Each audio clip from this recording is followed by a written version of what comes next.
22장 39절부터 53절까지 우리 한 절씩 교독하겠습니다. 저부터 읽겠습니다. 예수께서 나가사 습관을 따라 감람산에 가시매 제자들도 따라갔더니 그곳에 이르러 그들에게 이르시되 유혹에 빠지지 않게 기도하라 하시고 그들을 떠나 돌 던질 만큼 가서 무릎을 꿇고 기도하여 이르시되 아버지여 만일 아버지의 뜻이거든 이 잔을 내게서 옮기시옵소서. 그러나 내 원대로 마시옵고 아버지 원대로 되기를 원하나이다 하시니 천사가 하늘로부터 예수께 나타나 힘을 더하더라. 예수께서 힘쓰고 애써 더욱 간절히 기도하시니 땀이 땅에 떨어지는 빗방울같이 되더라. 기도 후에 일어나 제자들에게 가서 슬픔으로 인하여 잠든 것을 보시고 이르시되 어찌하여 자느냐 시험에 들지 않게 일어나 기도하라 하시니라. 말씀하실 때에 한 무리가 오는데 12 중에 하나인 유다라 하는 자가 그들을 앞장서 와서 예수께 입을 맞추려고 가까이 하는지라. 예수께서 이르시되 유다야 네가 입맞춤으로 인자를 파느냐 하시니 그의 주위 사람들이 그 된 일을 보고 여짜오되 주여 우리가 칼로 치리이까 하고 그 중에 한 사람이 대제사장의 종을 쳐 그 오른쪽 귀를 떨어뜨린지라. 예수께서 일러 이르시되 이것까지 참으라 하시고 그 귀를 만져 낫게 하시더라. 대제사장들과 성전의 경비대장들과 장로들에게 이르시되 너희가 강도를 잡는 것 같이 검과 몽치를 가지고 나왔느냐. 함께 읽습니다. 내가 날마다 너희와 함께 성전에 있을 때에 내게 손을 대지 아니하였도다. 그러나 이제는 너희 때요 어둠의 권세로다 하시더라. 아멘.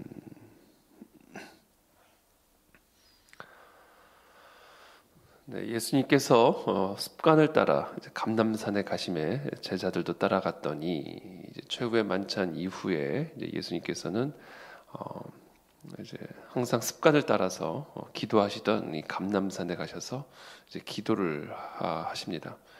그때 제자들도 예수님을 따라가게 되죠. 40절에 그곳에 이르러 그들에게 이르시되 유혹에 빠지지 않게 기도하라. 유혹에 빠지지 않게 기도하라. 이게 오늘 아주 핵심적인 말씀입니다.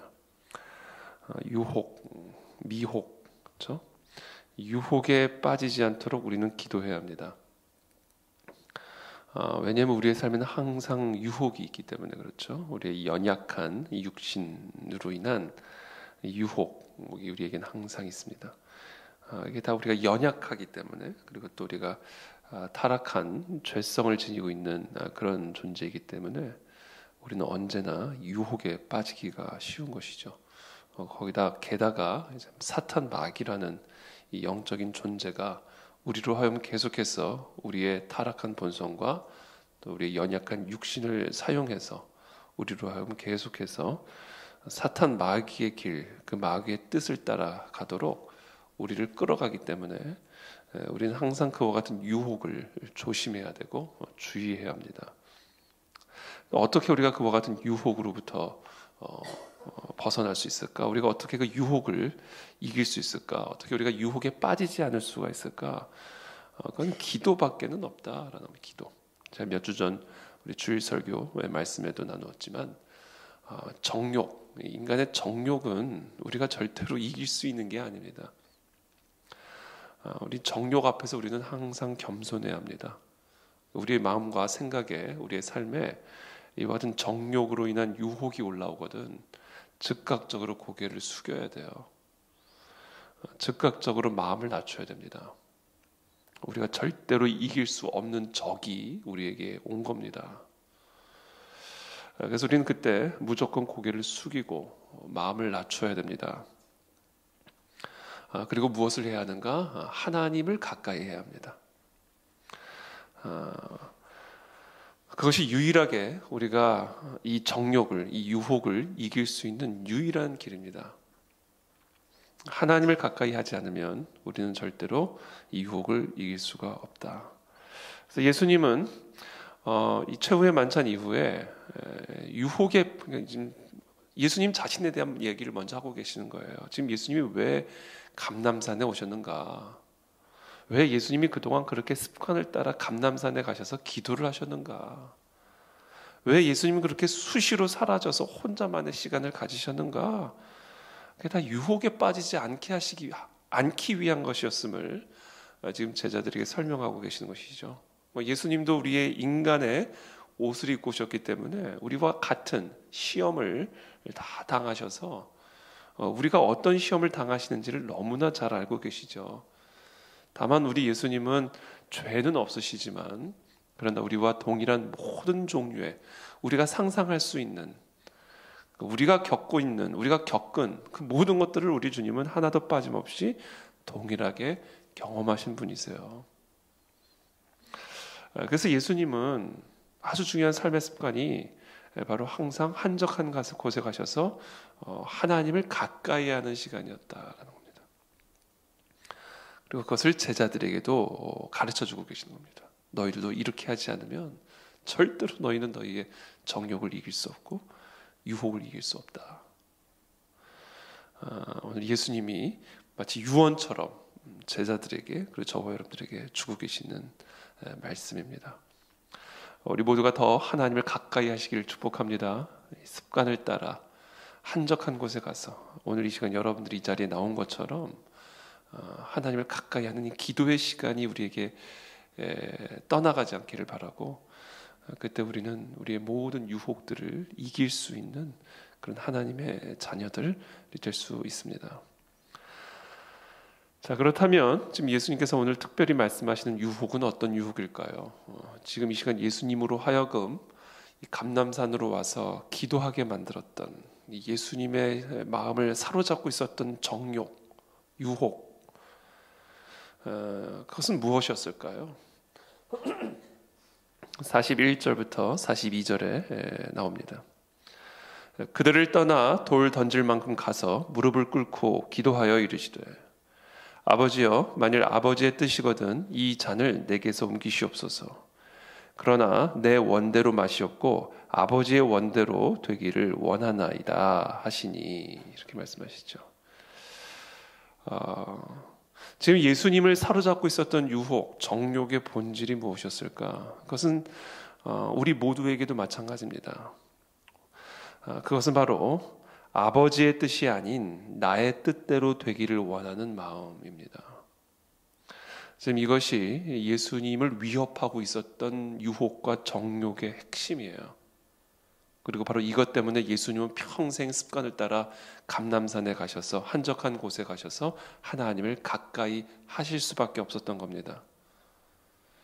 이게 바로 우리 앞에 서 있는 가장 무시무시한 유혹이고 정욕입니다.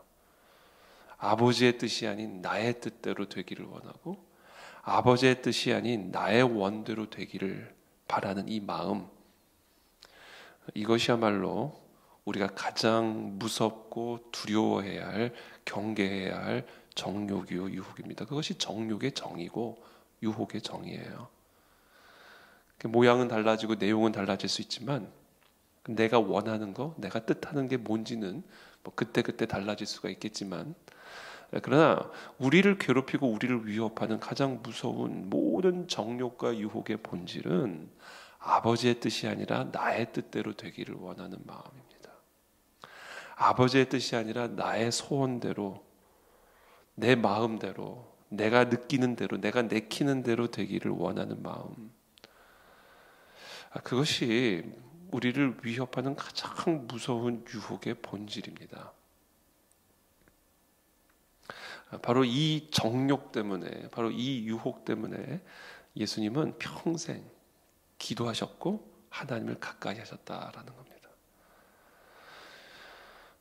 여러분, 오늘 이것이 바로 오늘 우리에게 주시는 하나님의 말씀입니다.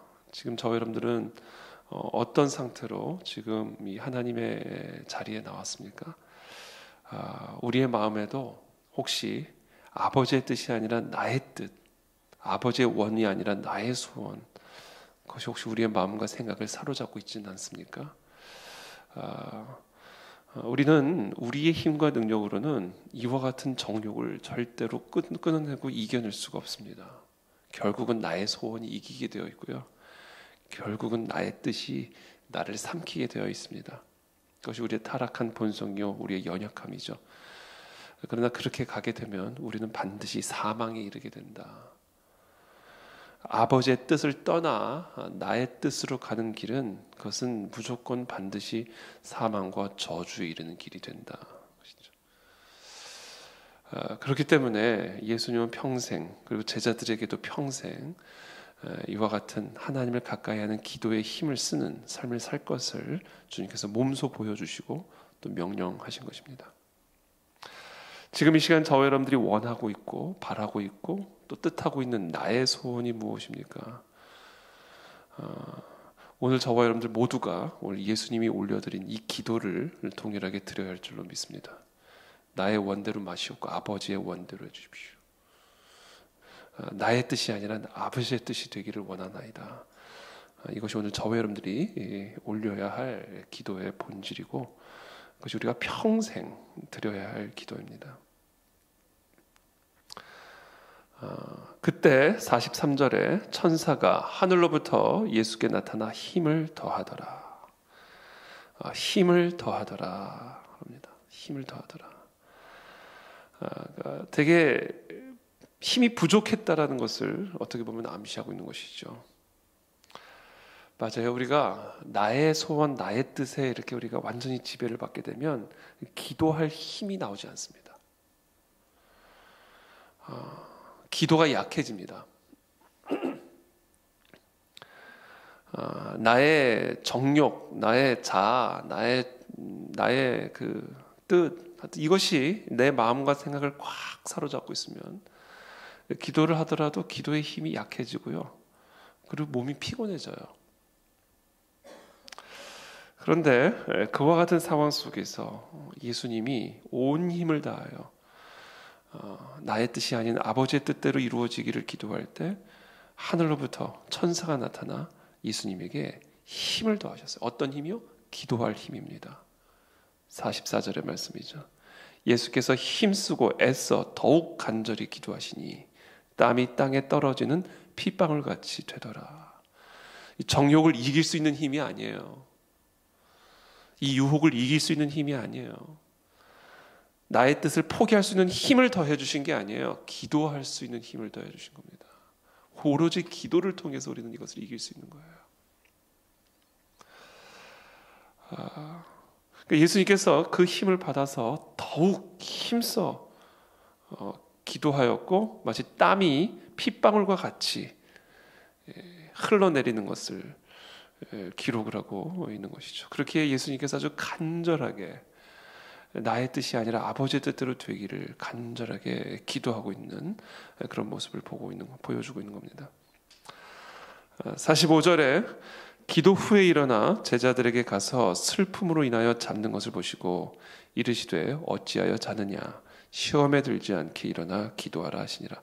자, 예수님께서는 이렇게 정말 핏방울과 같이 땀이 흐르도록 간절하게 하나님 앞에 기도하고 있는 그런 모습과는 대조적으로 제자들은 슬픔으로 인하여 잠들었다 이렇게 기록하고 있습니다.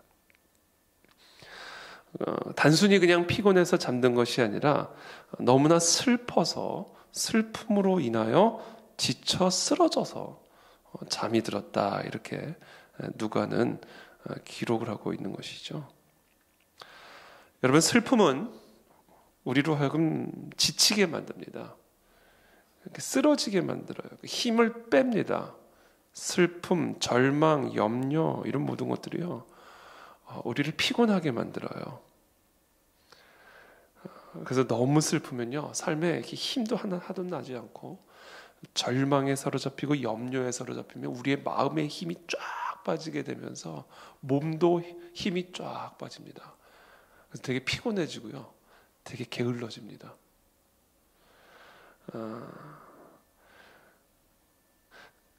그런 상태 가운데 지금 결국은 제자들은 잠이 든 것이죠.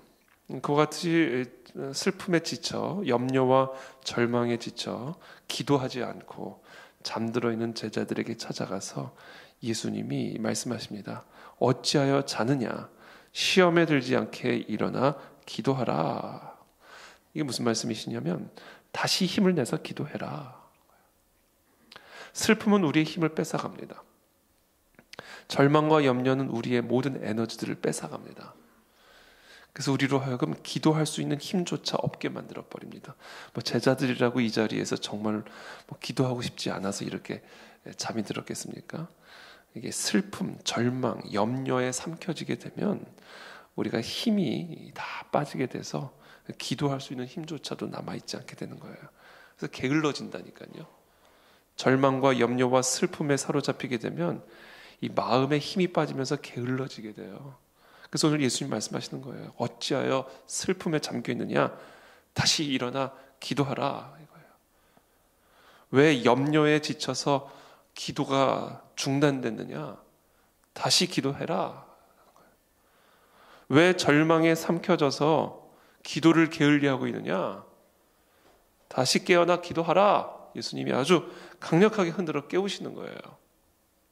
기도하지 않고 지금 뭐 하는 거냐? 얘기하시는 겁니다. 왜 슬프다고 자고 있느냐? 왜 절망한다고 자고 있느냐? 왜 염려하면서 지쳐 쓰러져 있느냐? 기도해라. 기도해라. 이것이 오늘 우리 주님께서 우리에게 주시는 말씀이에요. 기도 외에는 이런 이유가 나갈 수 없는데 이런 정욕과 유혹과 슬픔과 절망과 염려들은 결국 우리들로 하여금 기도하지 못하게 만든다는 거예요.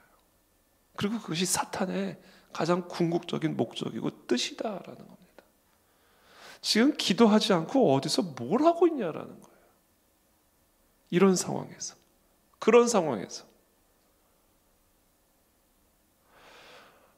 그래서 오늘 예수님께서는 좀 마지막으로 어떻게 보면 제자들에게 이제 예수님이 잡혀가시기 직전에 결국은 보여주고자 하셨던 모습, 결국 유언처럼 이들에게 꼭 가르쳐주고자 하셨던 메시지,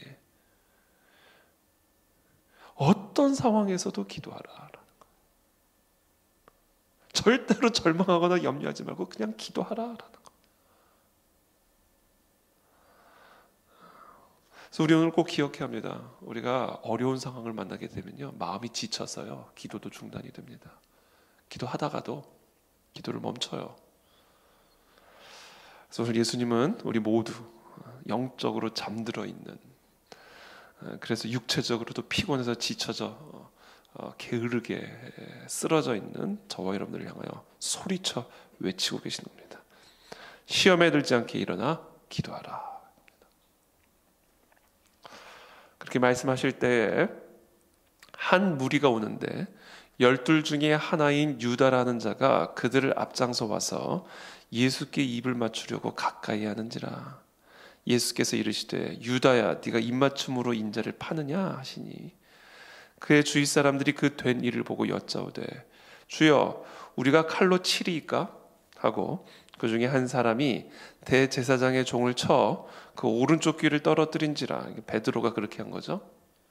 근데 예수께서 일러 이르시되 이것까지 참으라 하시고 그 귀를 만져 낫게 하시더라. 예수께서 그 잡으러 온 대제사장들과 성전의 경비대장들과 장로들에게 이르시되 너희가 강도를 잡는 것 같이 검과 몽치를 가지고 나왔느냐? 내가 날마다 너희와 함께 성전에 있을 때에 내게 손을 대지 아니하였도다. 그러나 이제는 너희 때요 어둠의 권세로다 하시더라. 여러분, 우리가 기도를 하게 되면 우리의 정말 어떤 상황 속에서든 우리가 이 지쳐있는 마음 가운데서, 슬픔과 절망과 염려에 지쳐있는 마음 가운데서도 기도하면 기도할 수 있는 힘을 배가시켜 주십니다. 더 기도하게 하십니다. 그러니까 여러분, 개미 소리만 한 소리로 하더라도 기도를 하십시오. 애써 기도하십시오. 힘을 다해 기도하십시오. 그러면 우리 주님께서 천사를 보내셔서 기도할 수 있는 힘을 배가시켜 주실 거예요. 그래서 기도의 힘이 강력해지기 시작할 겁니다. 더 강해지기 시작할 거예요. 그렇게 되면 이제 절망 속에서, 염려 속에서, 슬픔 속에서, 두려움 속에서 무엇을 볼 수 있는 눈이 열리게 되느냐? 하나님의 전능하신 주권을 볼 수 있는 눈이 열리기 시작하게 됩니다. 이 두려움의 안개들이 싹 가라지게 되고, 염려와 슬픔과 절망의 안개들이 다 사라지게 되고, 선명한 하나님의 주권적인 손길이 보여지기 시작하는 거예요. 내가 날마다 너희와 함께 성전에 있을 때 너희는 내게 손조차 댈 수 없었어. 그러나 이제는 너희의 때고 어둠의 권세에게 허락되어진 시간들이야. 그러니까 베드로에게 너 칼집 다시 넣어, 떨어진 귀는 다시 붙여주시는 거야. 이런 상황이 아니야. 이제 우리가 이렇게 해야 되는 상황이 아니야. 칼로 해결할 상황이 아니야. 이 모든 것들은 지금 다 하나님의 때고 하나님의 허락하신 시간들. 우리는 이 시간을 통과해야 돼. 이건 하나님이 우리에게 주신 시간들이기 때문이야.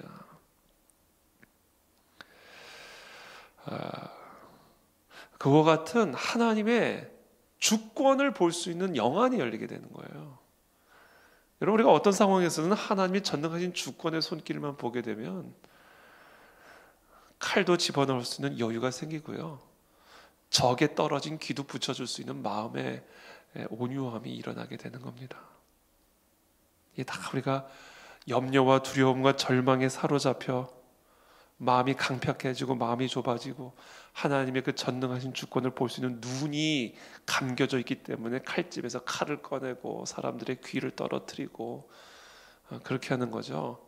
하나님의 전능하신 주권이 내 삶에 함께하고 있음만 볼 수 있는 눈만 열려보세요. 그러면 모든 것들이 마음이 여유로워지고 평안해지고, 내 앞에 지금 어떤 어둠의 권세, 어둠의 시간들이 있다 할지라도 그것을 담대하게 통과할 수 있는 마음의 담력들이 생겨나게 되는 겁니다. 이게 바로 기도하는 자에게 주어지는 특권이요 신비입니다. 예수님은 바로 이 겟세마네 동산에서 바로 이와 같은 영적인 진리를 우리들에게 가르쳐 주시고 십자가의 길을 걸어 가셨습니다. 그리고 우리에게 말씀하십니다. 너희도 나를 따르라. 저와 여러분들에게 허락되어진 다양한 종류의 십자가들, 우리가 예수 그리스도를 따라가기 위해서 반드시 통과해야만 하는 다양한 골고다의 언덕들이 있습니다. 그것은 그 누구도 피할 수 없는 길입니다. 그와 같은 길을 우리가 어떻게 걸어갈 것인가? 오늘 우리 주님은 우리에게 말씀하십니다. 유혹에 빠지지 않게 기도하라. 개미 같은 소리로라도 기도를 시작하라. 어찌하여 자고 있느냐? 기도하라. 절망에 지쳐 쓰러져 있지 말고 기도하라. 두려움에 쓰러져 있지 말고 개미만한 소리로라도 기도를 시작하라. 그러면 내가 기도할 수 있는 힘을 더 부어줄 것이다. 그리고 그렇게 더 강력하게 기도의 소리가 커지고 더 커지고 더 커지게 되면 너희의 눈이 열리게 될 것이다. 우리의 삶을 뒤덮고 있는 것처럼 보였던 두려움과 염려와 슬픔과 절망의 안개들이 정말 안개처럼 다 거쳐지고 너와 너의 인생을 지배하고 있는 나의 전능한 주권의 손길을 보는 눈이 열리게 될 것이다. 그래서 오늘 예수님께서 우리에게 가르쳐주고 또 약속하고 계십니다. 이 약속의 말씀을 붙들고 다시 깨어 기도하시게 되기를 축복합니다. 다시 기도의 자리로 나아가 기도를 시작하십시오. 그래서 하나님의 전능하신 주권을 누리는 저와 여러분들의 삶이 되시기를 예수님의 이름으로 축복합니다. 기도하겠습니다. 살아계신 주님, 감사합니다. 오늘 우리에게 주신 이 겟세마네 동산의 이 말씀을 우리가 마음에 붙들고 다시 기도의 자리로 나갑니다. 다시 힘을 내서 기도하기를 원합니다. 애를 써서 땀방울이 흐르는 것처럼 힘을 내서 다시 한번 주님 앞에 기도하고 간구하는 우리 모두에게 하나님 은혜를 더하여 주시고 기도의 능력을 더하여 주시고 기도의 영을 갑절이나 부어주셔서 우리가 이 모든 상황들 속에서 하나님의 전능하신 주권의 손길을 바라보며 감사와 기쁨과 평강과 소망으로 충만하여 이 모든 여정들을 넉넉하게 통과할 수 있는 사랑하는 우리 모든 성도들의 삶이 되어지도록 축복하여 주시옵소서. 예수 그리스도의 이름으로 축복하며 기도합니다. 아멘.